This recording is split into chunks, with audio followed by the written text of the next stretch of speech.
Do not disturb is turned on. Wow, you're even putting the phone on. Jeez, okay. Is that all right? We're laying it all on the line. Do you want me to We got move? the water, the glasses. What do you have? Water? Is that? That's water. Yes, it's water. Okay, It's a Bloody Mary. What do you think it is? Well, it could be. It could be, but this it podcast isn't. would get really good by minute It would. 30. I've thought about that. Yeah, there is. Well, Lincoln Griffin said that he will only do this if he has alcohol, and It's fair. I mean our podcast. Off season or like in the middle? Like, Probably game day. That's fine. You know. Let's sweat it out. yeah. Oh man. All right. Well, I believe we are. Are we rolling? Oh, yeah. Oh wow. Okay. Well, then here we go. Let's just go after it. It is 2 for Chirping, and we have Kristin Ropp, the Vice President and General Manager of the Cincinnati Cyclones and Heritage Bank Center, also known as KP, which I'm just going to refer to you as because that's what I'm used to. So, KP, how are you doing? Welcome to the pod. Thanks. I'm flattered to be here. It's clearly a slow news day. No, it is. Well, you're not. I mean, listen, no, you have the value of being a big news day. Technically speaking, it is a slow news day, though. Our season is over. It is over, sadly. Yeah. What's going on in your world? I know a lot, so which we're going to unpack. Yeah, a lot. Busy. We're coming close to the end. So on the I guess work front, it's busy because we're coming to the end of our fiscal year. So that means a lot of planning for next season. But you know, it's it'll also give us a minute to reflect on this past season, which was phenomenal. I mean, amazing growth in sales, virtually across the board. Sales. Ticket sales in groups and packages and walk-up and merchandise. So really, you know, wonderful things to say for our team and our whole front office. So, but yeah, take a look at that, what we can learn from it, what we can take and put into next season. So I will tell you, and I already kind of pumped his tires to him, Alex Macon, who I'll give a shout out to. And we may at some point have him on the podcast. I really like these new, I interviewed Rachel. Rachel interviewed Matt, which is already out. And now you'll be coming out on the next episode here. Okay. So obviously we pre-record all of these, but now that we're in the off season, it's a lot easier to get somebody down the hall than it is downstairs. Yeah. Anyway, long story long, which is a phrase I got from you. Yes. Anyway, Alex saw year over year the highest increase in attendance in franchise history. Yes. He's been phenomenal. I've really enjoyed seeing his growth. You know, our company is a family-owned company, and I'm an example of coming in at one level and grinding through and working to get to, the proverbial big office. And Alex is a perfect example of that as well. You know, he came in as a sales rep. He stepped up and shifted over to the box office last season to be a manager over there. And when the director of ticketing opened up, he immediately was, threw his hat in the ring. And he was my first choice. I mean, he's just got the demeanor and he's polished. He's great. So he's good for him. He deserves all the accolades. His staff has done really well. Yeah, they all had a phenomenal year. So I made a point to mention all of them, their names, your name, various names that do what you do here with the Cyclones. But what's interesting is when I looked up that number to see the year-over-year increase, I've been spoiled that I've been here for only 2 seasons and have seen these massive crowds, and it's almost a given or an expectation on a regular season weekend to have 7,000, 8,000 plus in the building on a Saturday. Certain weekends you sit there and you say, I know we're getting 10. Right. I know we're getting 11. We had 12 at one point. But when you look at those numbers, those attendance numbers, it's unbelievable to think where you were even 5-6 years ago, much less mid-2000s. Tell me a little bit. I mean, you and I have talked about it, but I think it's fun, especially with these podcasts, because you're learning. There are younger and younger fans. So we have fans that, kind of like me, are still new to the Clones. They don't know the old Cyclones, and the old Cyclones were not necessarily the coolest cats in town. Right. So it's been a journey. When I first got to the arena, my role was director of operations and production. So, like many of us, my drive was live entertainment and the concerts, and that was, that's what ultimately hooked me in this industry. The Cyclones were a tenant here. Our company, Niederlander, didn't own them. Right. So another entity owned the team at the time. So I would all joking aside, we do rock, paper, scissors on who was manager on duty between me and the two other guys in the front office at the time, Matt and Jim. And it was not out of the question for a weekday game to have sub 1,000 people here. And, that sales staff would high five each other if they, eclipsed 1,000 on a Saturday. And I laugh about it because as the manager on duty at those games, like our sponsors were here and I was just mortified. And so I would literally hide in my office. I'm like, I can't talk to them. Shortly thereafter we purchased the team. And so I was charged with, pulling the staff into the conference room and saying, putting on my cheerleader outfit, so to speak, and be like, we bought the Cyclones. And you can it was like, you can hear like crickets, like a pin drop. And everyone was like, what? Because at the time we were all in our 20s. Nobody was married. Nobody had kids. Like I said, we were here for the rock. Like we wanted the Aerosmiths and the Red Hot Chili Peppers and whatever. And then we're like, fine, Disney on Ice. And the Cyclones were like, it wasn't our responsibility. We had nothing to do with it. We literally just charged them a rent. So to go in and say, we're now going to do 36 more events and you have to work them and we need to market this team, there was a bit of shock.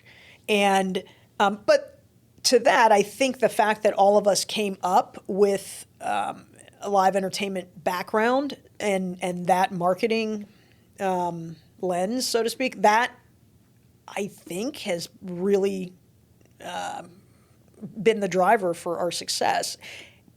Right. There's, I've been criticized, our staff has been criticized for, perhaps not having a solid hockey background. Correct. But it doesn't, from a business standpoint, from a marketing standpoint, it's irrelevant what the team is, what the sport is. We are selling entertainment. And I say this, you've heard this because you're in every marketing meeting, but the only thing we as a front office can control is the atmosphere in that arena during a game. Yep. So over the past few years, fans have seen I would think, the money that we've spent in new glass, new lighting, more lighting, better sound, new sound system. We have, in my opinion, the best game presentation from a staffing standpoint between J. Cruz and JD, yourself included in that. Ref mics. Ref mic. Yeah, it is a cool thing. It is. And that was a bigger that was a separate conversation because this isn't a hockey market, right? Yep. So I would have people say to me, I really like this. I don't know what I'm watching, but I don't know why they always blow the whistle. Mm-hmm. So at the time, in the early days of us owning the team, we had an actual program that we would hand out at the gates. And this is really the internet. There was the internet, but it wasn't as digital, like apps and things. It just wasn't on their phones as much. No, and Wi-Fi wasn't readily available. It was just a different. It was a different atmosphere, I guess, in that regard. But so people we'd have these programs, and we would have the refs' calls, like the pictures of them, and I realized I was probably watching an NHL game. I'm like, well, why are they're saying what the call is? Why aren't we doing? We need to do that to educate our fans. So that's kind of where that was born out of, more or less like explaining, and so the people in attendance can start to pick up on some of it. But back to why I think we've managed to make this all work is the fact that we approached this as we were selling a rock show. We're just trying to get people who have invested their time and money with us to have a good time for X number of hours. And that's, I do find whether it is Aerosmith or it is a Cyclones game, because I am charged with overseeing the entire operation of this facility, our jobs, first and foremost, is to make sure we create a safe environment for everybody. Right. But secondarily, the priority is to provide a few hours of escapism. We have no idea what people are dealing with. We have when they go home, what their jobs are like with their family, if they're going through something. And all they want is a few hours to watch their favorite team or see their favorite band or take somebody out on a date or spend some time with their kids, and it's our job to make sure we give them the best experience. And then hopefully they come back, and that's thankfully we've seen a repeat, especially with the Cyclones. We see people coming back. I think there will be, and I'm just telling you this, and I know we're only a couple of minutes in. Given the story, the longevity of your time here, I do think there will be a part 2 to this at somewhere down the line. Just because our standard, our sweet spot's kind of that hour mark. Sure. So I don't want to full on Joe Rogan this and go 3.5 with you, especially knowing how busy you are and all the meetings. But the reason I bring that up is because I mentioned the word longevity. I love the idea of chronicling one's journey and this team. And I often say as a broadcaster that you're telling a story. You're a storyteller. I know from our sales staff point of view, and based on everything you said, this I think correlates. You're not selling hockey. I honestly don't even think when it comes to Aerosmith that you're selling a concert. You're selling excitement. For sure. You're selling the FOMO, right? That you need to be here to experience that. But I mentioned the chronicalizing of this all the way back to that meeting in the conference room where you are prepping to go in with the biggest smile you can possibly have to let everybody know the purchase that you have made. Not only are folks probably mad because they have to work more events, but were you ever told this was a mistake, that this team is going to fold, this is not going to be successful? Was there any trepidation or backlash by anybody? From our staff? Possibly, yeah. Yeah, I think, not in that initial meeting when everybody was together, and then one at a time they would trickle in, I think, after the shock wore off and, trying to wrap their heads around it, because they had all been, they'd been exposed to the Cyclones. They saw, and what was crazy was the first incarnation of the Cyclones was them playing at the Cincinnati Gardens. Yep. And Everybody talks about this. Right, I'd never seen them play there. I saw one event at the Gardens, and that was a Xavier basketball game, because at that time the Cintas Center wasn't built yet. So Xavier basketball played all their games at the Gardens. My next several years experience with the Gardens was youth hockey. So my son played hockey there. So that was it. But apparently it was, I was told the biggest bar in Cincinnati. It was, games were sold out, and it was a ruckus crowd, and it was kind of like that old school hockey. I remember I grew up in Pittsburgh. Don't hate me. And I had a handful of friends, families who had season tickets to the Penguins. And my dad and his best friend were season ticket holders for the Steelers forever. But I was never allowed to go to a Penguins game. My dad would put his foot, absolutely not. You are not going down there. That is a crazy crowd. And I had never seen a live hockey game in Pittsburgh until we took our kids to see a game. Because it was just that mentality, right? Yeah. And that's what I go back to when I think of the Cyclones in the Gardens. Apparently, it was just an absolute banger of a night, and it was like singles night. I don't know that there was a lot of families. Maybe there were. I don't know. I'm sure I'll get corrected in the comments of this. But so we knew the Cyclones had potential. We knew that there was a core group of fans that still loved them and saw that success and wanted to come back and see it again but nobody wants to come to a building of our size, like 17,000 seats, and sit with 500 people and cheer on your favorite team. That's not fun. So we really had to make a pivot. And I think people, our staff was freaking out about it for sure. Like, how are we going to do this? And again, nobody had a sports background. Yeah. So it was a daunting task, and we immediately drew some lines in the sand, and it started with no comp tickets, and because prior to that, the Ducks were playing at the Gardens. Cincinnati Mighty Ducks. The Cincinnati Mighty Ducks. So you had an AHL team at the Gardens, and then you had us down, the Cyclones, playing down here, and if you ran into a C-store in the morning to get a cup of coffee, this is no exaggeration, there would be a stack of Ducks tickets and a stack of Cyclones tickets at the register, and you just pick whatever game you wanted to go. These are freebies? Yeah, I'll take. And so, There's hundreds of these stores all over the city, and I'm sure they just sent interns or people running around with free tickets. So when we purchased the team, it was this, okay, this has to stop. If we don't see value in our team, no one's going to see value in our team. So that was probably the biggest feedback looking back on it that I received from our staff. Like, hey, my sales rep from such and such place, he wants to bring his family. And I said, great, get his credit card. Yep. And the immediate red face. I'm like, no, really, we're not comping any tickets. I will have another season of 500 people here to prove that we're not going to comp. We have to believe in our ticket price, which we very quickly dropped to $10, and that's where the catapult really started. Yeah. It's for somebody, and you've admitted along with the rest of the staff, it's not exactly a hockey.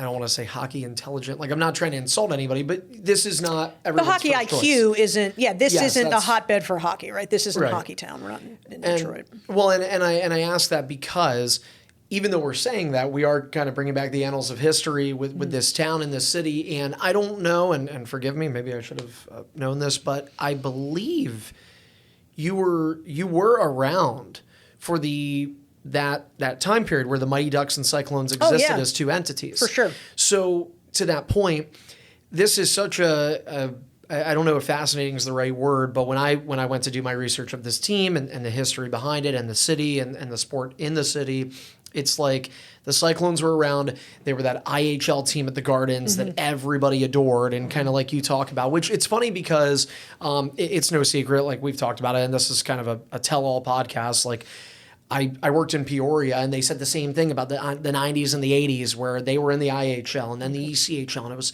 it was always sold out. When I worked there, it was never even close. And it's like minor league hockey kind of went through this period in time, I think in the 90s mainly, where any city that had a minor league team did well, and that was that was an attractor. But obviously that waned out.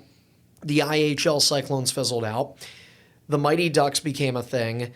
The Cyclones were an ECHL team for like 2 seasons, then made the decision to, I believe, sell the franchise, which relocated, and everybody from the Cyclones of that era stayed in Cincinnati, while the Mighty Ducks ran, but the Mighty Ducks only ran for like 3 more seasons, and then they left town, and then the Cyclones came back. So this is some sort of weird roundabout scenario of how you guys resurrected from the ashes, but how does that come to be? Like, first tell me, were you at all a part of the meetings that saw the Cyclones end, and then did you know at that time that they were coming back? Yes, yeah. So we purchased the team under the guise of, okay, we're going to shelf them. Like, we've got to wait. We knew that the Ducks weren't selling, the Mighty Ducks weren't selling well, and we knew they were kind of dying on the vine. So, as big of a market as Cincinnati is, we just didn't believe that the market could bear 2 pro hockey teams. Literally, all joking aside, like, you could run from here to the Gardens. Well, I mean, I think I could run from here to Gardens, but it's it's not like the rinks were 50 miles apart. Like it was literally down the street in Norwood. So we waited. We knew it was eventually going to dry up on that end. So we waited for that to happen, and then we brought the team back. We resurfaced them, so to speak, re-iced them, and so that was always the plan. Boy, it took a lot of reintroduction to the fact that we even existed. And we were having a hard time, even the diehard fans, we were having a hard time in the first couple seasons getting them to renew their season tickets because they're like, well, you're going to fold. You're not coming back. Wow. I'm very proud to say you don't hear that anymore. You guys aren't folding, are you? No chance. So yeah, that was all orchestrated. But there was a lot of just trying to prove to people that we actually existed. I remember sending a sales crew down to some festival, I want to say down at Coney Island, and again, internet sales and things like that weren't really as rampant as they are now. So we had a booth, a tent out there, and we had the Cyclones flag. And I laughed because somebody came up and said, "What is that?" And they said, "Well, it's the Cincinnati Cyclones," and they're like, "What is that?" Like they had lived here their whole life. They had no idea what we were, and that's when every once in a while, like we would definitely have moments. A lot of them where you just felt like you just got kicked in the teeth. Yeah. Oh my God. I was just about to say. I mean, you laugh now, but I'm sure You that laugh, but moment, it was kinda really. hurts. I mean, it was really an exercise in patience, and it did teach me, and I think Sean can attest to this too, our director of marketing, that it is a marathon to get to see a team to success. Right. Especially we were in the ashes. I mean, we came. Basically brought them back from nothing in terms of sales. So, and brand recognition. Yeah. So that, I just kept thinking, someday this is going to be awesome. Right. And it's amazing to actually see it. So there, it is selfishly for me, I mean, I do have a great sense of pride to walk out on a game day, because frequently my game day routine, I'll be in my office listening to your broadcast as I'm trying to get some work done. Yeah.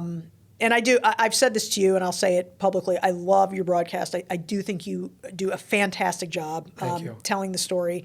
And I like your calm demeanor. I think you've always presented well. But so I make a point of staying. Do you like my honesty? I do. Yeah. Yeah, I do. Do you like my honesty, fans? Sorry, always. sorry. Well, Sometimes they're not big fans. Yeah, I get it, but it's ain't nothing in the second period against South Carolina. Sometimes you don't know what to say. Yeah, I mean, say the weather's great, but then I'll pop up. I guess my point is I'll pop up in the middle of like the second period, and it's like I still get goosebumps, like walking in through the VOM and you see 8,000 people, 10,000, 12,000 people. I'm like, holy cow, and people are into it, and it's a wonderful feeling. It's cool. Yeah. It's and I kind of feel the same way. I mean, this year so of the 2 seasons I've been here, this year we had the one crowd that was biggest of the 2 was the 12,187, which was for throwback night, Teddy Bear Toss night against Wheeling and Braden, who's our producer right now, and broadcast intern for the season. Like he was up there, and I think sometimes you can feel this where you're both kind of like smiling at each other, because it's like this is insane. Like there are literally some NHL teams, one in particular that probably won't be where they are right now for much longer, but that are just not drawing that. They would love these crowds. They would, seriously. I mean, and we're not, and don't mince my words, like NHL, yes, there are teams in that league even that do struggle on a couple of weeknights, and it's tough going. For sure. So to have something like that here, and I mean, it's just, and the thing you said earlier, and this is something, and perhaps I don't know if it's because I'm young, then again, I'm 28. I don't know how young that is to everybody or not, but to sometimes be reminded of the fact that, I'm sorry. It's okay. It's all right. It's good. I'm just like. Listen, I think something that you need to be reminded of that you mentioned is the idea that you don't know. Like that night, 12,187. What are all 12,187 of those people going through? Some of them are having a great life, and this is just another great day. Right, just a night out. Some aren't. And when you're reminded of that, and then I think of like my life as a kid, as a guy who loved sporting events, and particularly hockey, I can remember times where I was not in the best place, or I had a bad day, and getting to go see the Flyers or the Hershey Bears was like, it was the biggest thing to look forward to. It's a total treat. And you get to forget everything else. Yeah. Or at least for a couple hours. Yeah. No, but you're right. And you really do, in the escapism. And I think I need to remind myself that, because a lot of us know this. We work long hours, and it's a rough go. And when you get to see other people experience that release and that moment, I think it makes you appreciate what you do even more, because you don't realize how much you're doing for them. I say this to the event staff and the ticket takers and that crew that are the first line. I say this to them as frequently as I can. tonight is someone's first time coming through this facility, which is crazy because this building is 50 years old. But today is someone's first time ever walking through those doors. Yeah. And there is nothing more telling than working our field trip game. And for most of our fans don't attend the field trip game because it's a Tuesday in November where we have a 10:30 a.m. puck drop. And, instead of, having goofy stuff on the ice at stoppage of play, we teach lessons, right? So there's actually education involved in it. So it becomes a giant field trip for, I forget what our number was this year, but it's not out of the question to see 9,000 kids here for a field trip game at 10:30 in the morning. And for the majority of them, they've never seen a hockey game. So this is their very first experience seeing a live hockey game.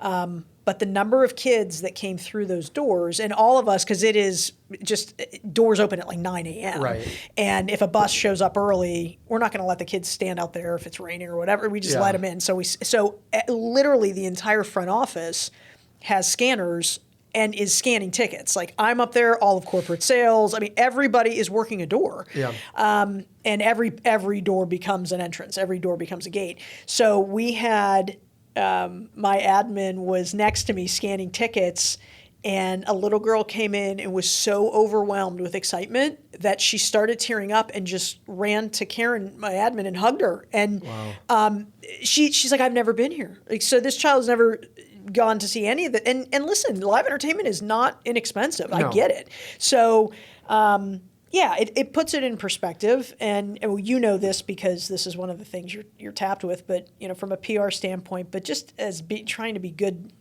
stewards and good human beings, like the number of families that reach out to us and say, they've got a family member that isn't doing well, and one of the last things they want to do is come down and meet their favorite player or see a game, but they need to be in an environment where they can shut the door. So I do my best to give them a suite and do what I can to give them this opportunity as a family to have. But it does put a little, lump in your throat because what we take for granted, and you're right, we typically, we average like at least 2 to 3 home games a week, and then mixed in between that, we've got concerts and comedians and everything else. So I don't know, we're here in the season probably 3 to 4 nights a week. And it's sometimes I walk upstairs thinking I'm going to walk into a Cyclones game. I'm like, oh wait, it's a concert. I forgot. I kind of forget what I'm doing.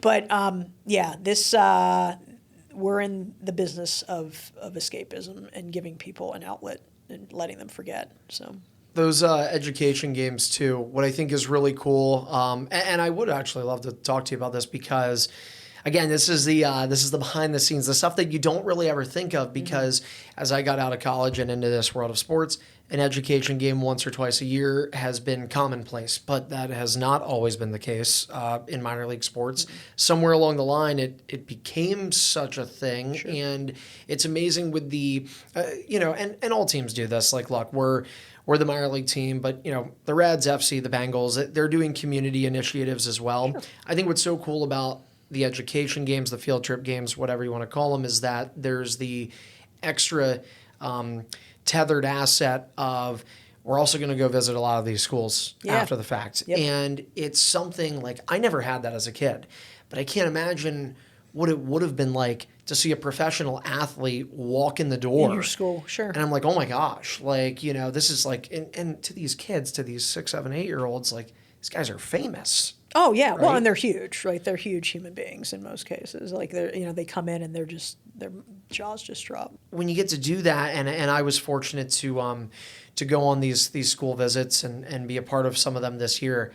It's unbelievable the amount of energy that you get from those kids, and sometimes it's just asking questions. Because we do, as some may know, and anybody who's listening, that we do have some season ticket holders that double up, and they're part of that education thing as well. Teachers, and some of them it's playing floor hockey with kids, which kids are always amped up for gymnasium or physical education, whatever you want to call the class.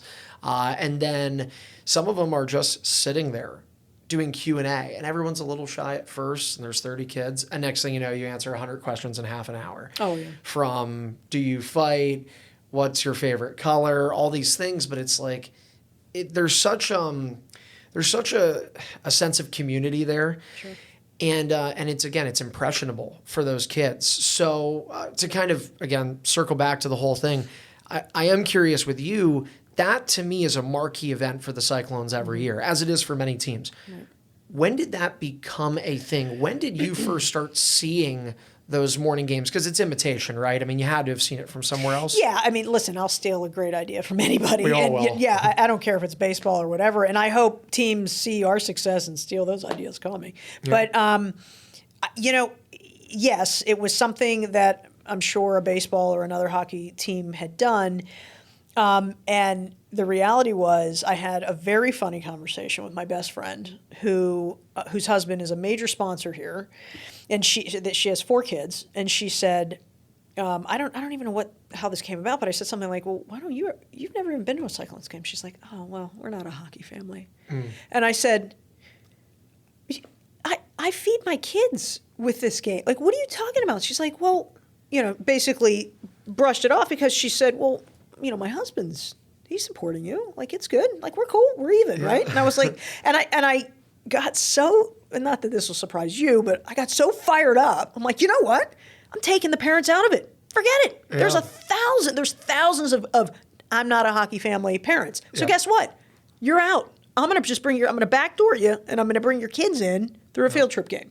So that was for me, that was the straw that broke the back on whether or not we were going to run with it. I'm like, oh, we're doing this. We are doing this. We're introducing this game to people, to kids, and having children myself, especially when they're younger, like, they drive your ship. I mean, we can all say otherwise, but, I want to go to the Cyclones game. They're going to nag you until you take them again. That's how I did it to get my parents to take us out. It's just what happened. So that's where that was born out of. So everybody can thank my best friend Amy for that. But when you were about to say fired up, I thought I was like, there's going to be a different F word that's about to come out. No, so those drop every once in a while. Sorry. It happens. It is a podcast, but you're doing a great job. Ooh, never mind. Sorry. Ruined it. Are we allowed to say the F word on a podcast? I mean, I guess you can beep it out. Yeah, which is kind of funny. Like, when I watch back some of these podcasts, it's amazing the amount of bleeps that go through.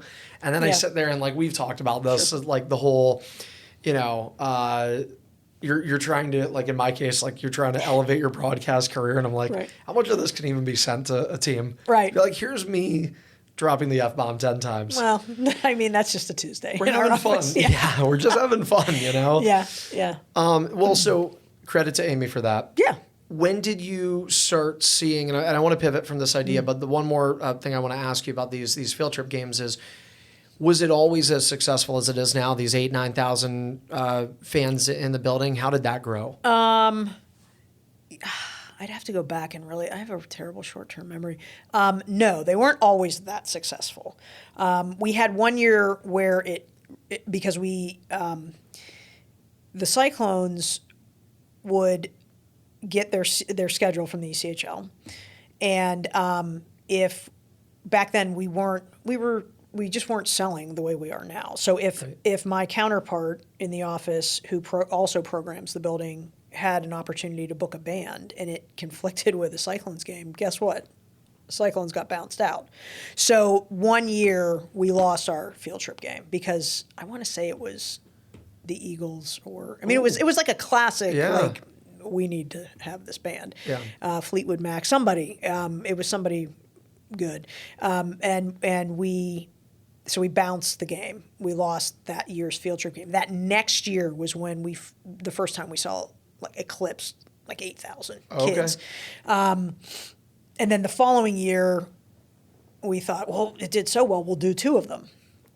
It just, ended up doing 2 at 3,000 each. So I was like, this is, you have to start to weigh out the ancillary revenue. Like, yeah, but you're in minor league sports, right? So you throw stuff at the wall, you find out what sticks and what doesn't. Yeah, for sure. And just, the overall picture, our industry very quickly is the money is in corporate and the money is in the concessions. Right. So, as to put it very bluntly, I remember one of my kids early on, they were really young, had asked, I don't understand how you make money, because I think they overheard me explaining, how the artists get the lion's share, like 98% of the box office, and how and he had said, well, where do you make money? I said, we essentially just have events to sell concessions. Yeah. Like, that's really it. Popcorn. Yeah, exactly.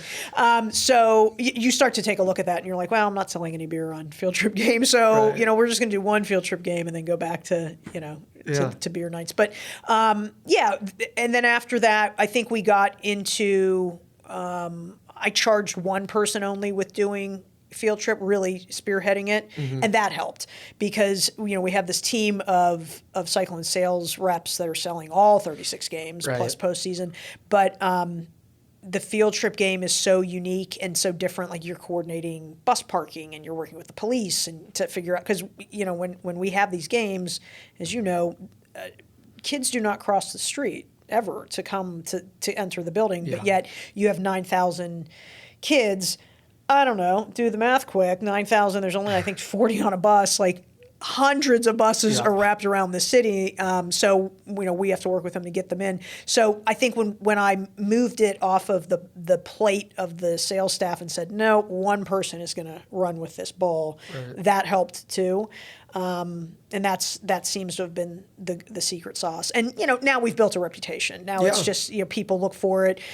We have schools that say their kids can't wait for, once they know that once they get to fifth grade, they're going to go to the Cyclones field trip game. So it's kind of become its own animal, which is cool. And with that one, it's one of those oddities that we've run it for so long, so many years, and now here we are, coming full circle to where we started this conversation, how well we did this year in sales. Yeah. What is attributing to that? We saw a post a few years ago on one of the socials, probably the Facebook, and it was an ad for, I don't know, I'm not on it that much, but like there was an ad, I want to say, for Marvel or Princess Night or something, okay. A game that we were promoting, and a guy wrote in there and he said, "This is wild. I got to see my first Cyclones game at a field trip game. I came back for dollar beer nights or Thanksgiving Eve in college, and now I'm bringing my daughter to Princess Night." Wow. And so those are the things, like, you stop and think, like, first of all, it stops me in my tracks. I'm like, how long have I been here? Yeah. And then 21 years. And but then that's just credit to, you just don't know what is resonating and what is making a difference. There's a really famous quote from, I don't even know which marketing CMO it was. It's either Coke or Pepsi or one of the big entities, one of the big brands.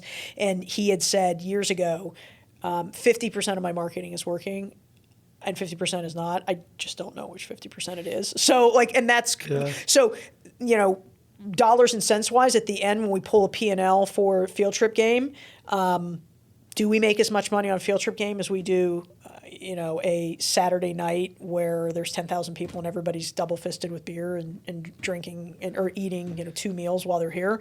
No, right. But that has such value that I would never shy away from it. It's worth it. It's an investment. You need to do it. Yeah. And like we talked about, the back end community stuff included in that, it becomes huge. Such an event. Those touch points are massive. Right. It's bigger than the 3 hours that people are here. For sure. And I know we'll jump around, and I'm guilty of doing this, but there's so much to talk about. Mm-hmm. This team, again, looking at those attendance numbers, because the field trip game is part of it. Every season that, in all likelihood, you're going to have a field trip game, a Thanksgiving Eve game, a New Year's Eve game, a throwback weekend, a fan appreciation night, big ticket items for this team that now has an onus on its sales staff and the people here to anticipate a 5-digit crowd for most of those games. And it all came to be, again, just year over year. You mentioned it's a marathon. It's certainly not a sprint. You look back at the moments, like, when did you truly see, and I know you referenced a little bit of this earlier in our conversation, but when did you truly see these numbers have these radical spikes? I'd also like to know, because you were here for both championships, did either of them, 2008, 2010, do you think either of them played a role? You guys becoming yes, this is not a traditional hockey market, but the fans that buy into your hockey now know that you consistently, more often than not, provide an excellent on-ice product in addition to your in-game entertainment. This is a well-rounded event hub, really, for people. Yeah, no, for sure. So I started to see and feel like we were on the right path when we adjusted ticket prices. When we went out with the team, we brought them back. We kind of adopted the same ticketing structure, if you will, from the previous organization, in that, like, the neutral zone was, I'm making these numbers up, $17, but then the corners were $15 and the end zones were $12, and then the 200 level was $9, and yet all of a sudden I'm sitting with the security manager, who, by the way, it wasn't even a full-time position back then. He would come in at 5 o'clock. Life was different. He's like, I'm spending more to put staff to keep the $15 tickets out of the $17 section than we're making. Like, this is crazy. Yeah. So I went to Ray Harris, our boss, and I said, this was early, it was November. And I know it was November because I said, I want to change the prices. And he said, we're in the middle. We already started the season. I'm like, this is a disaster. I said, if we keep it the way it is, you're slated to lose. I think I figured we'd lose, I don't know, well over $1 million, probably more. Sorry. Jeez. Can't tell people to stop emailing. That's the first time Is that actually, yes. That is hillbilly. You want me to get up? What the Andrew? Oh my God! There it is. Kidding. Bleep it. No, that's staying in there. That's the first time that has happened in. I turned my phone off. My phone is off. What is that? It's my computer. Hold on. You know what? Keep this part in. Oh my God! I can't believe that happened. I'm just gonna have a cocktail while you're. Oh, I just hit the microphone. This is a mess. Jesus. Is it your mother? Did you? My mom. With her Outlook email, I can tell where you said because there's a massive audio spike on the audition. So at least you'll know. At least you know where to cut it. You know where to hit the beep. It's pretty obvious change in tone. My bad. Sorry, Mom. Where were we? Oh, so we were going to lose well over $1 million. I said, let's go to. And God love him. Like, you know this about Ray. He will listen. He actually he sits back and says, "Well, what's your idea?" And I said, I think we should do.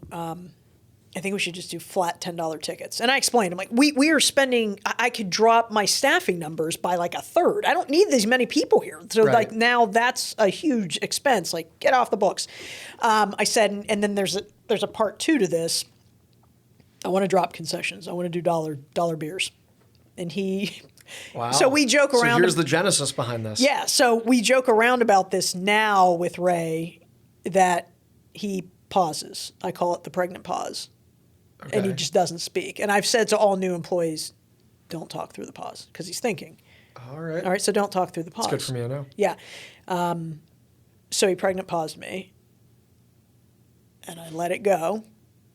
And he said, why would I do that?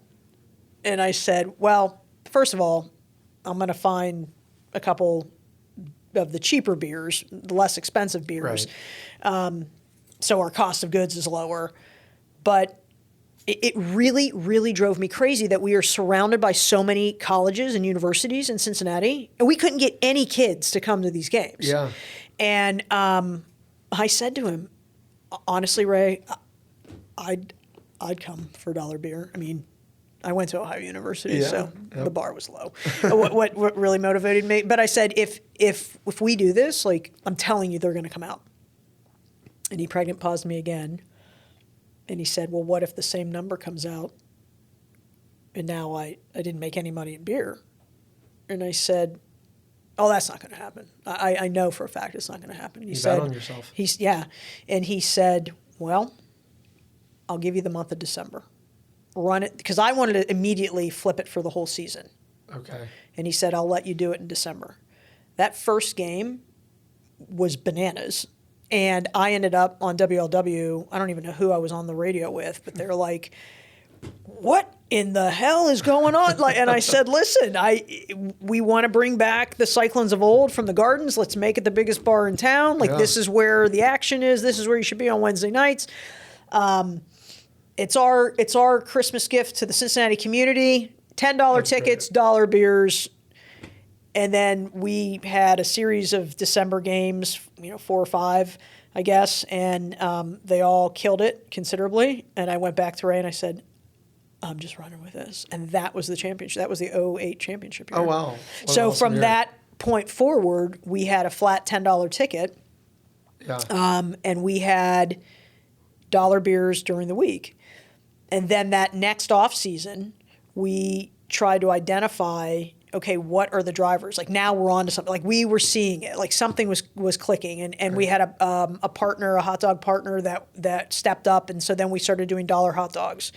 And it was year over year, we would sit in these off-season meetings that is now what you've come to know as the marketing summits that are 3 days long, but we grind through, and the amount of content is just amazing because everybody's perspective, everybody's department is different. So it's important to hear it and see it from their eyes and share that, because what I think is a success, like the box office was like, really? Like, we got massacred because you did, because of your stupid idea. I'm like, oh, my bad. So it's just good to hear all those different aspects. But nonetheless, that was the catalyst, right? It was recognizing that, okay, we are really attracting 2 different crowds too. We are seeing college kids during the week, and on the weekends they're staying on campus at bars, and they're going to fraternity parties, and they're going off campus, but staying on campus at off campus housing. Like, they're not coming downtown. And the Banks, as we know it, wasn't here. Like, that was a giant gravel lot. There was no bars and restaurants. And as a guy who didn't live here, it's unbelievable. There was no arena district. There was no true arena district. So if you came down here, like, you wanted to make a night of it, you wanted to take, your girlfriend, your wife to a show or a game, you would pay to park uptown and have dinner somewhere, and then get your car and then pay to park a second time. Like, there was just it was goofy. So we have it so much better now. So, but then on the weekends we would see families. Right. So and this is where, life mimics, I guess, what's the phrase? Life mimics art, or whatever, vice versa. But nonetheless, I don't know if I'm bad. Edit that out. I don't know. This is where all of us were now married and started having kids. And all of a sudden we were like, well, why would I bring my kids to this? Right. And Sean Lynn had the idea of kids eat free. And I think my first reaction was, I try and channel, Ray Harris's leadership is amazing, and it's easy to try and mimic, but I did try and channel him. So I just bit my lip and was like, okay, why, what are we doing here? And he's like, and he explained the whole thing. And I said, if this fails, I'm going to kill you. We're going to be out of a ton of money. But it ended up working out, obviously, really well. And with that, I think just kind of ran its course. We didn't run it this year. I don't even know if we ran it last year, but maybe we resurrect it. But this notion of, I come to the game, my kid gets a voucher for a free meal. We ended up seeing like our highest numbers in concession sales, because like Junior's getting a hot dog and a drink and a bag of chips for free, but then I'm going to drink 2 beers for $8 each. So like all of a sudden it was like, this is a no-brainer.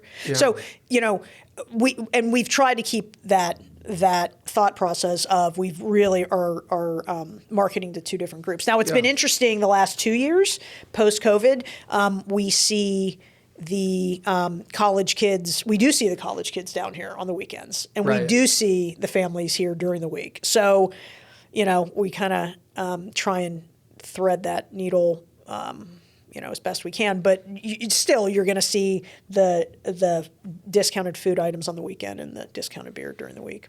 I want to know so it's obviously fascinating, I think, to see, for anybody that has an appreciation for the Cyclones, or even just an event they came to HBC for, the inner workings and how these things come to be, which you're explaining, which I really appreciate it.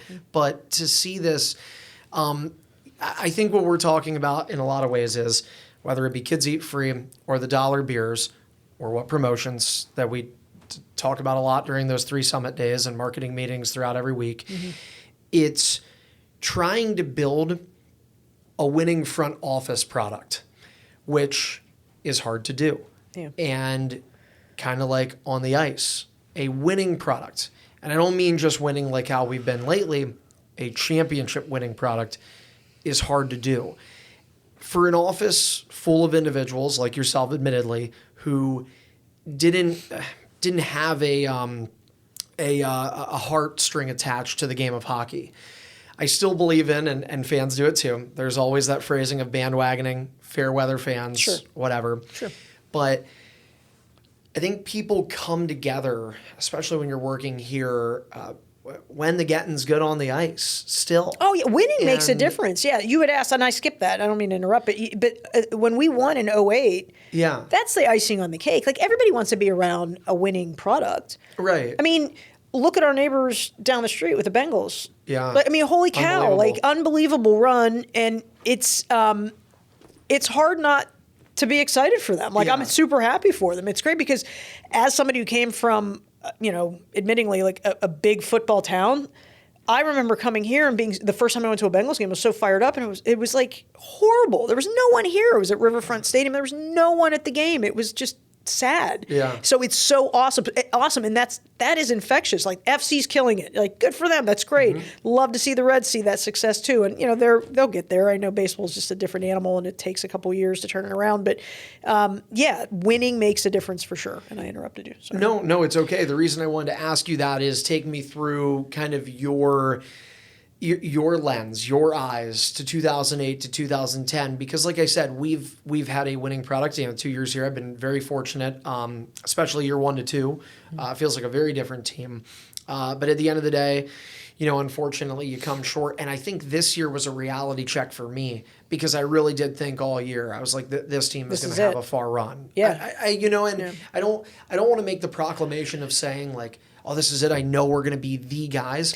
But I thought we'd be down that But we had I thought we'd be further down. Yeah. And I had that impression as well. And you try not to feed into that too much, just because I have been here so long, and we were really fortunate to have 2 Kelly Cup wins, virtually back to back in 2008 and then in 2010.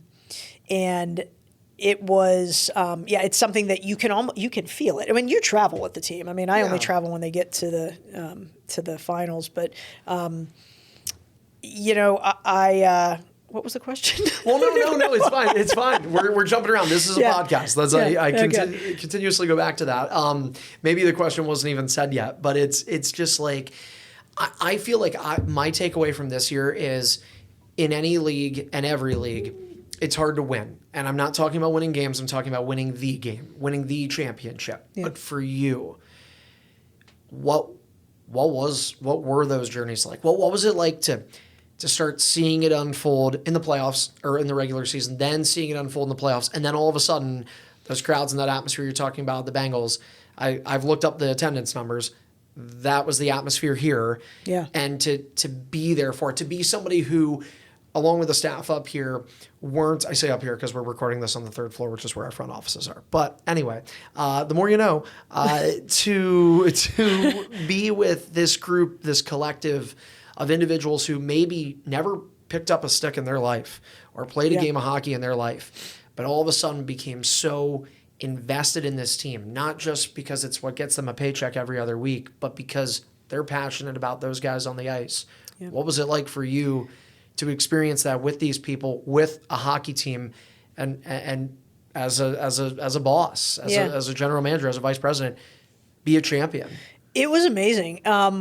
I still look back, especially in the first championship, because it was we just didn't expect it. I mean, we did because our record was bananas. Like, we were essentially like an AHL team. Like, I don't remember. I used to remember what our winning record was that year. It was something absurd, like 76 wins or something, like over the span of the.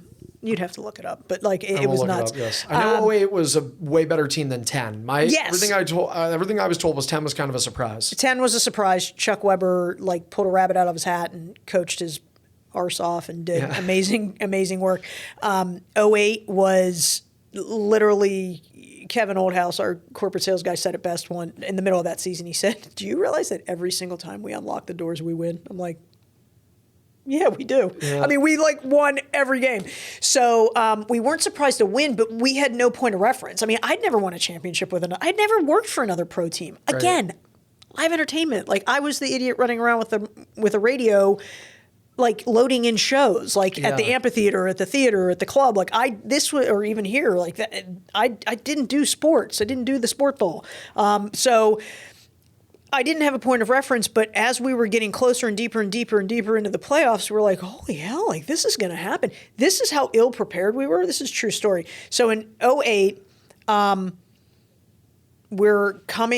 we got to the second intermission, which is at the end of second intermission, as you know, and the fans know, is when alcohol sales stop. Yes. So I started getting calls on the radio from our then concessions company saying, Stan blah blah blah is out of beer. I'm like, this is the finals. Okay. This is like the game. Sure. Yeah, so let me set this. Vegas. Yes. Okay. So we have an absurd number of human beings in this building. Yeah. The atmosphere, you're absolutely right. Electric. Like the same thing that happens when you go to a concert and the next day you wake up and your ears are ringing. Yep. That was here. Okay, for a hockey awesome. game. It was unbelievable. Again, same front office that 2 years earlier saw 500 people in the stands. I'm like, what is happening? So I started hearing that we've run out of beer in stands. So I did that day. Ray Harris and I went over and we got some champagne to dump all over the place, and we didn't let Chuck see it because he's like, I don't want to see it. I don't want to know. Like, I don't want to know anything about it. I'm like, fine. So I didn't order anything. Like, I didn't go to the concessionaire and say, hey, order 50 cases of Miller Lite. Like, I didn't even think about it. Again, man. So we're starting to, one stand at a time, run out of beer. We made it through the intermission. Third period starts. Meanwhile, Ray Harris, his daughter was graduating from, I think, high school or college the same day. So he tells the story where his daughter is like walking across the stage. He films her and is like, gives a wave, hands the camcorder, the old recorder to his wife and is like, gotta go. Jumps in a plane. We get him into Lunken and we race him down to this building with a police escort. It was madness. He comes running up the GA steps with like 3 minutes left in the game. Wow. And we are going to, like, at that point, we're all now downstairs. And I looked at him, I'm like, I fix his tie. I'm like, we're going out. Like, we're going on the ice. Like, we are winning this game. Like, this is nuts. Yeah. So back to the beer, the real problem, right? The real priority. Like, I call over to the concessions company. I'm like, I need every bottle of beer you have in the locker room. Like, now. We're going to win this game. Yeah. And he says, oh, my God, I don't know where we're going to get it. I said, you got to find it. So we went through every single suite that we had. Like, after they left, like, we went through and took every single, and if you're a suite holder, you can have a stock of whatever you want in there. Mm-hmm. So I had them inventory everything. So if, Mossberg's Corporation had like 2 cases of Miller Lite and a bottle of tequila, we wrote it down and we replaced it before the next show. But I took it. We took all of it. So in comes this tub of beer after we're all doused with champagne. And, you'd pull one would be, and we didn't have the sponsorship support like we do now. So we were selling all sorts of stuff from everybody. So this could explain my 3-day hangover. You would pull like one beer would be a Guinness, and then the next one was like a Sam Adams, and then the next one was like a Natty Light. I'm like, whatever. So it was a joke. But to your question in terms of the emotion of it all, I mean, people cried. Like, I cried. I watched Joe Wallach cry. I mean, wow. It was such a release. Not only are you so happy for those guys, because, you especially because you're traveling with them, you build relationships with these people, like these guys, these players. And I know to the fans, they do seem larger than life, and they are celebrities to most of them. But, to me, like I will tell you my biggest disappointment for this season is that we didn't win, that Jason didn't win, and that Vive didn't win. Yeah. and that Louis didn't win. Like that. It's the same thing I said. That pains me. Yeah. I know those guys. Like I respect the grind that they put in day in and day out, year in and year out. So that is, but then conversely, when you win, they're the first guys you look for. You know what I mean? And that team, there were certain guys on that team that I couldn't wait to, douse with champagne and just smile. I mean, it was an amazing feeling. And then to have it again in 10, because you're right. Like I thought we were dead on the vine. I think it was South Carolina. I think we had to come back 4 games. It was right? the Reading Was series. it Reading? Okay. And I only know that for. I have a terrible memory. No, it's okay. Yeah. I wouldn't have known it happened. But recency bias, when we were down 3-0 against Toledo, I looked, has this happened before? And the answer is yes, in the conference finals against the Reading Royals. Reading, yeah, you're right. I always say South Carolina, and I'm always corrected, so I should remember that. But yeah, so that was surprised. What was that one like? Because you have to be sitting there. I mean, I hate saying it, but from a brass tacks business standpoint, the front office is probably a little quiet at this point because I can't imagine down 3-0, Game 4 was in Reading. How many fans were sitting there trying to call about Game 5 or 6 tickets in Cincinnati? Yeah. What was that like as a GM to see that and be like, holy shit, this is going to happen? Well, so then you all of a sudden scramble, and those were the days that we would take one of the actual Zambonis, like lift the blade. I would call the police. I would say, hey, I want to go up to Fountain Square with the Zamboni, and I want to hand out flyers. Again, we didn't. There wasn't Instagram. There wasn't Facebook. I think MySpace was a thing, which I didn't have. Too old, but we didn't have that vehicle immediately saying, okay, now we are playing. We are Game 5 because we were 4 there. When were we back here? I actually don't know when we were back here. It would have been a 2 in Cincy, then 3, 4, 5 Reading? I think so. So then 6, 7 would have been here. Okay. So I don't remember. It's been too many years. But the point was we had to immediately scramble to get word out that we're not dead. Like, we're back. Yeah. We're back. We're doing this. So back then, Joe would drive the Zamboni, and I would put every one of our staff, me included, in a Cyclones jersey, hot as hell. Like, I mean, it's like summer, and we would go with a stack of flyers, and I'd have a police escort to escort the Zamboni up to Fountain Square, and everybody loves the Zamboni. Yeah. So we would hand out flyers, and then we got into dropping snow piles on street corners. And sticking a sign in it and saying, dollar beers tonight or whatever. Yeah. And it is a wild thing to see, drive down 5th Street and see like a enormous snow pile, in May with a sign in it that says, Cyclone. So but those were the tactics we were doing. Probably the best worst was, I can't remember what series this was, if it was in 8 or in 10, that we had the idea along with the snow piles to do sidewalk chalk. Have you heard this story? I know about the snow piles. The sidewalk chalk, I don't think I do. Spray sidewalk chalk. So Sean Lynn and our then director of sales, Joe Stills, decided, and I don't know for the life of me why they did this at like 5 a.m, but they did. Wow. Okay. I don't know.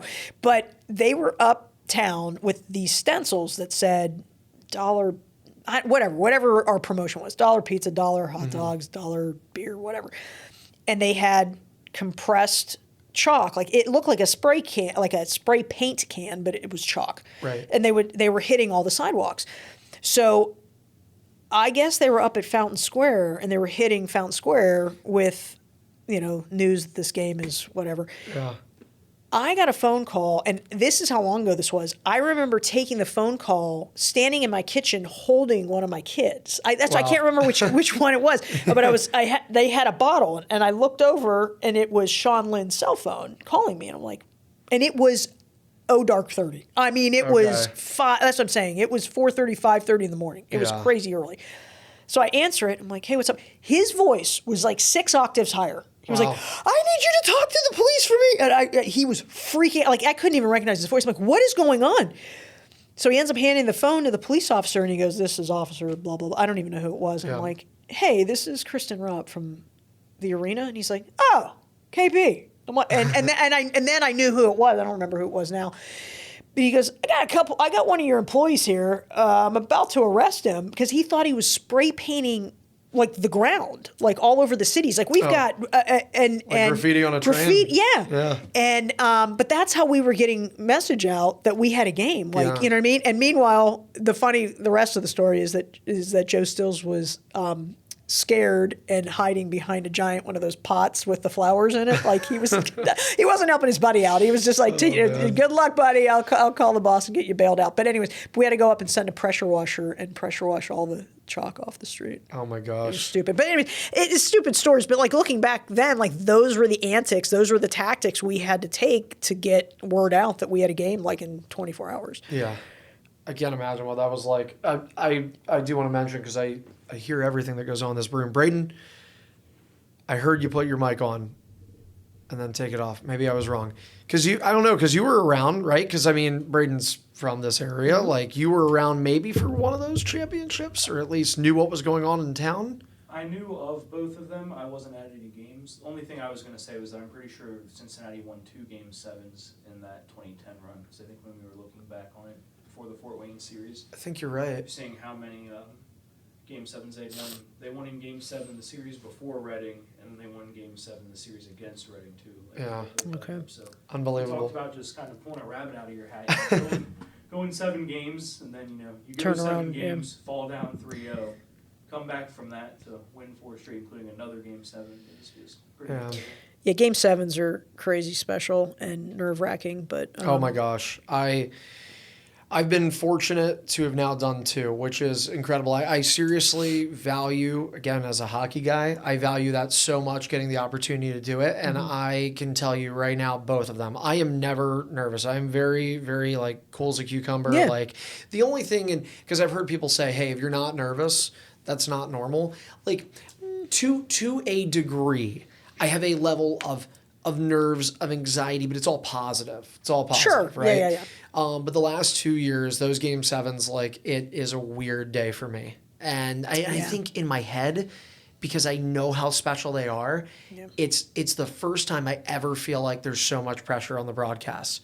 Like, because you don't also know if it's your last game that you get to call. For sure. Yeah, I think every department feels it. In some capacity or another. I will also say, and apologies to this, because I was just talking to Mike Bianchi, speaking of security, the full-time security guy now. Director of Safety and Security. Yes, director of it. It's a full-time position, thankfully. But I was talking to him yesterday, about the time of this recording, and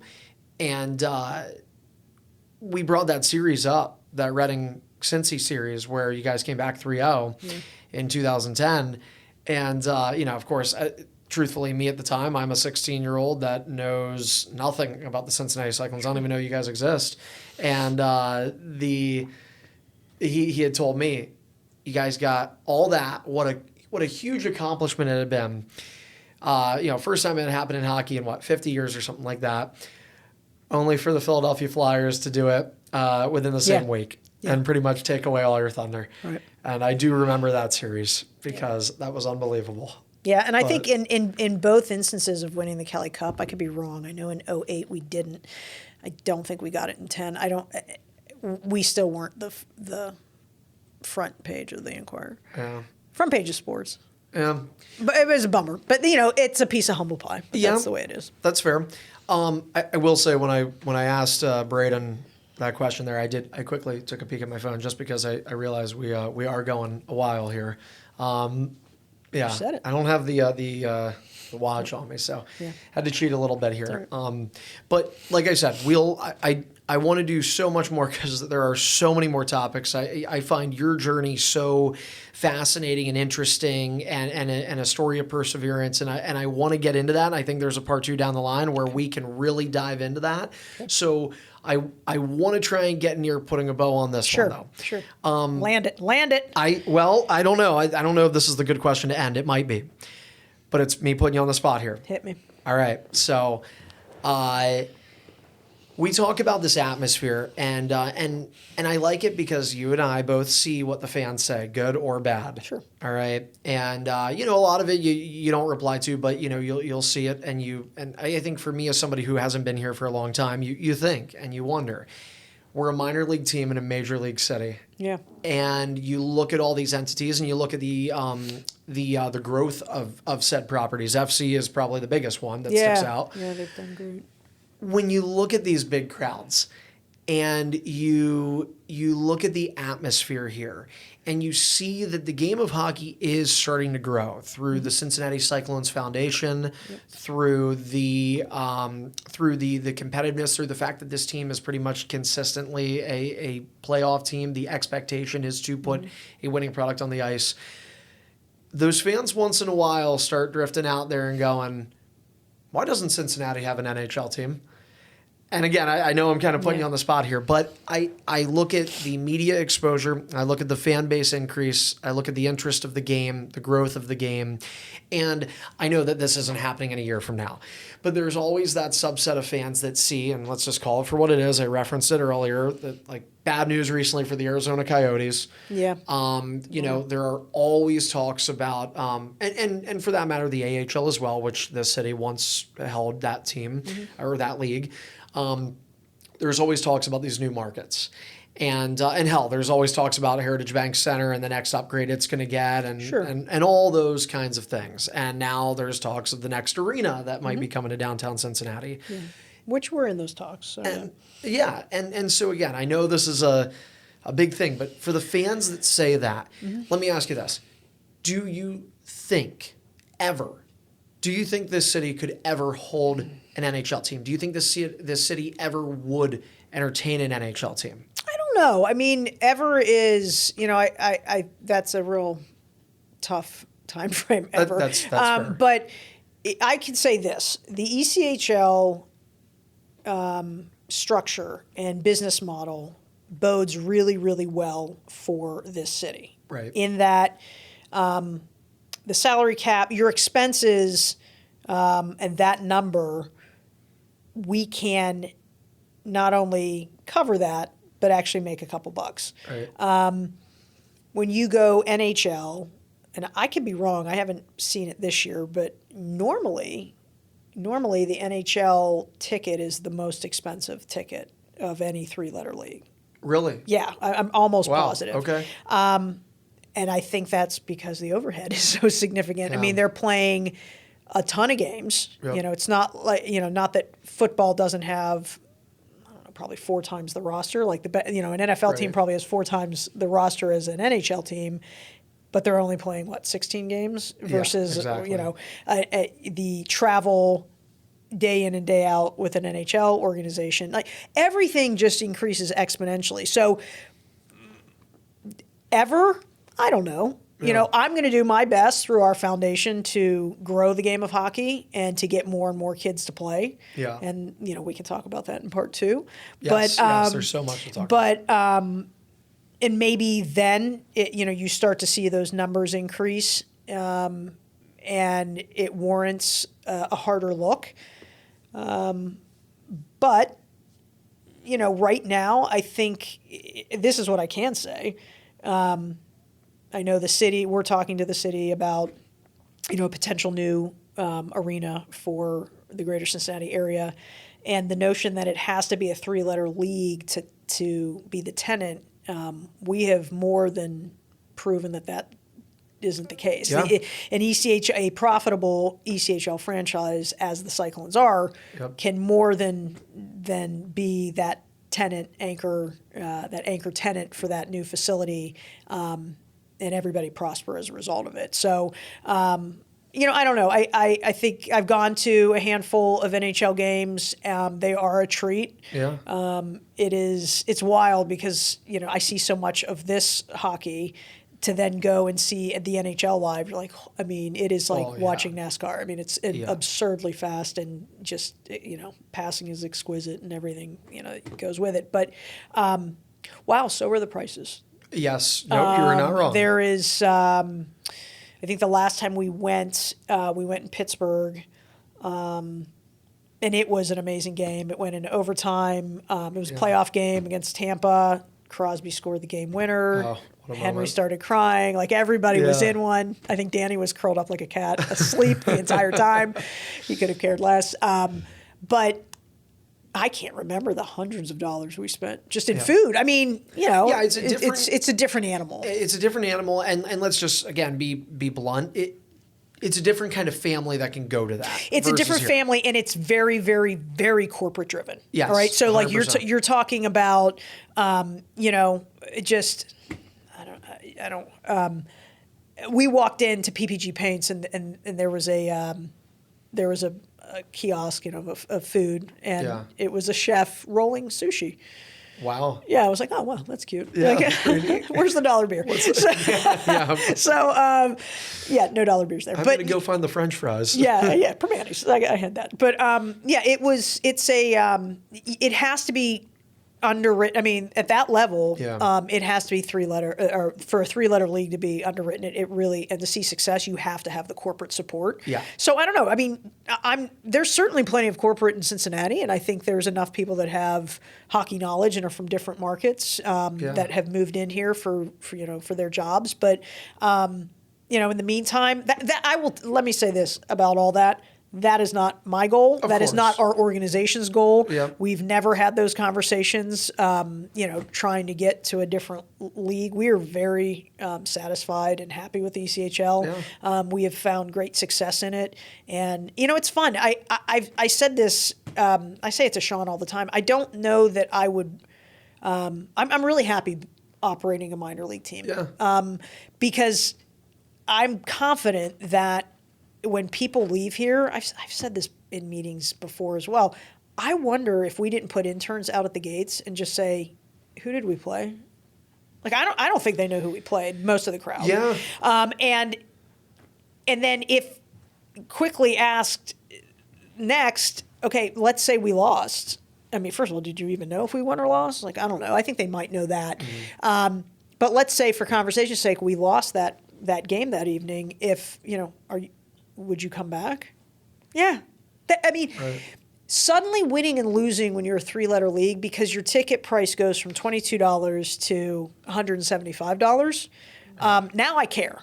Yeah. Now I'm honked off that we don't win. We're an above 500 team. Right. Right. I don't know. I wouldn't say never, but I don't think it's necessary, and I'm quite content with the ECHL. Yeah. So. We have our home here, and I love the idea of getting your answer on that. Just because again, I see that question always drift out there, and then it gets some likes online, and then it's fun to see that question unravel in your head. Let me have this be the final question. Okay. How about this? Okay. The Cincinnati Cyclones as an ECHL franchise. Again, it's kind of an on the spot question, but. If you had a crystal ball, you've been here now for 2 decades with this team, you have watched them grow from an entity that's just there to a championship team, to a championship expected team with a rocking fan base every single weekend. Yeah. What does this team look like in 10 years? What does this organization look like in 10 years? You're starting to see more of those crowds hit 5 digits. Mm-hmm. Do you think it gets to a point where that's just the expectation? Yeah. Is this team playing in this building in 10 years? No. I mean, I would say no to 10 years in this building. I think that would be the max number. Just realistically identifying land and building something of that size, that nature. It's not like building a house. But in terms of sales, we averaged paid over 6,100 paid per game this season. So to be clear, I don't lie about the numbers. Yeah, I'm not good at remembering lies. That's why I just couldn't. It's not even worth it for me. So we averaged 61 and some change paid every game, which means on a Friday and Saturday, we saw crowds of 8 and 10 and 11,000. Yeah. I would never, as long as I'm still here, I would never expect the goal to be anything less than passing what we already did last year. So I think the real investment as far as seeing that growth in 10 years, it will be more crowds. It will be bigger. It will be a higher hockey IQ. I remember one of the first games that when we bought the team, And I was sitting next to Ray watching the game, and he's like a huge hockey guy. He's from Detroit, Red Wings fan. And we had killed a penalty. So he stood up and clapped. I remember this story. Yeah, and he looked over at me, and he looked around, and he said, "Why is no one clapping?" And I said, "Because they don't know what's happening. Yep. Like, they don't know what just went on." Yeah. Now people clap. Like, Oh, yeah. people roar. They roar. They understand the implications of an icing. Like they get that. That wasn't there 5 years ago. Right. So in 10 years, I guess showing a glimpse at our next podcast, I guess, my hope would be to triple the number of people playing hockey, right. to invest in women's and girls and women's hockey, yeah. to simply give more people the opportunity to play. Right. Adults learning to skate, adults learning to play. I mean, these are huge programs in other markets. And the more people that are playing, the more people that will just get interested in what we're doing, and they want to see the pro team play. So I would say in 10 years, my goal, where I see it, as probably a new facility. Instead of 6,100 paid, maybe it's 8,200 paid a game. And everybody, seeing a Cyclones T-shirt at your gym isn't a rarity. It's just now, it's just as commonplace as seeing Bengals or the Reds. So, and that would be my goal. So, and if I could add one that I think you would definitely agree with, hopefully in the next 10 years, at least one additional ring to add to your collection. That would be cool. I have one for each boy now, but I look like Mr. T when I wear them because I have the players' rings and they're just massive. But that would be the icing on the cake. And like I said, that's always the one. That's my disappointment, is always for the coaches and for that core leadership in the locker room, and for them, because there's only so many years that we're fortunate enough to all work together. I mean, this is a transient league, and by design, right? As much as I absolutely am thrilled with how what you do for us and how your broadcast is going, I know that your end game is not to stay in the ECHL, and I will do everything I can to support you for that, in that move. But I would love to win a championship with you and with Jason and with Louie and with Vive, and I hope next year. Maybe next year. Maybe next year. All right. Well, we've been going for a really long time, probably the longest podcast. I'm going to guess it is. It's got to be close. Rachel's was long. Not this long. They're pretty. They're saying all I'm a around. Windbag? Oh, excuse me. Are you saying I'm a Please windbag? stop doing that. Well, I'm gonna. Apparently, I'm buying a myriad of equipment in the off season. So. No. Well, look. Let's see here. It's 12:23. I believe we started at 11. I don't know if we hit record right at 11 on the nose. I don't know. But the only thing we need to bleep is, I'm not even going to say it because then we'll have to bleep it again. Bleep it again. You know what you did. I know. And I know what happened, and I guess I know what I did. So yeah, sorry. So if I say it with a Canadian accent, it seems better, more sincere, doesn't it? Yeah. Sorry. I mean, I would say that unless a Canadian's watching this and they take offense to you kind of making mockery of their accent. Get over it. So, gosh, can't believe you. Whatever. You changed. I know. Sorry. All right. This was fun. This was really fun. Thanks for having me. Thank you. KP with us on 2 for Chirping. And like I said, guys, part 2 is going to come at some point, but that's it for now.